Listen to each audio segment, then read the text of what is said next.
ఆ వ్యక్తి ఒక జర్నలిస్ట్‌ని బెదిరించినట్టు కూడా వీడియో చేశారని కూడా వివాదం జరుగుతుంది. అసలు దీనిపై మీ స్పందన ఏంటి?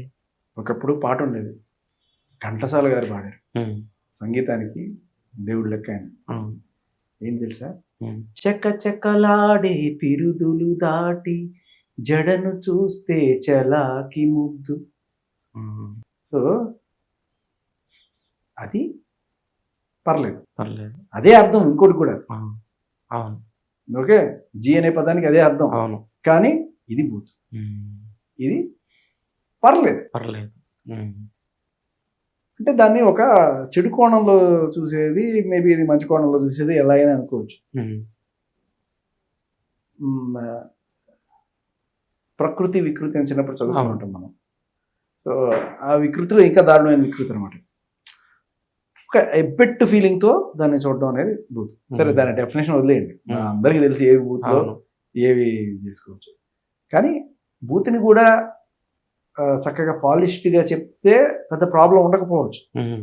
ఇగో చూడండి రా బూత్ వాడుతున్నాడు కానీ అని చెప్పి. అవును. ఎక్కడ ప్రాబ్లం అవుతుంది అంటే అది జ్యోతిలక్ష్మి చీర కట్టినట్టు హ్మ్. అలా చెప్తారు కదా, వచ్చి కనిపించకుండా చూపించకుండా హ్మ్. అలా అర్థం అవ్వాల్సిన వాళ్ళకి అర్థం అవ్వాలి, అర్థం కాని వాళ్ళకి అర్థం కాకూడదు. హ్మ్. అట్లుంటే పర్లేదు. కానీ అందరూ పెద్దలు, పిల్లలు, ఆడాళ్ళు, తల్లులు అందరూ కూర్చున్న చోట నువ్వు వచ్చి బూతు మాట్లాడావంటే అది అసభ్యకరం. ఓకే.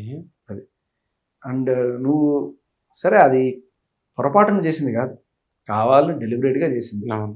ఎందుకు అంటే ఇప్పుడు పాపం చంద్రహాస్ అనే అబ్బాయి హ్మ్. బడ్డింగ్ హీరో, ఆయన ఫిల్మ్ రేపు ఎల్లుండి రిలీజ్ అవుతుంది.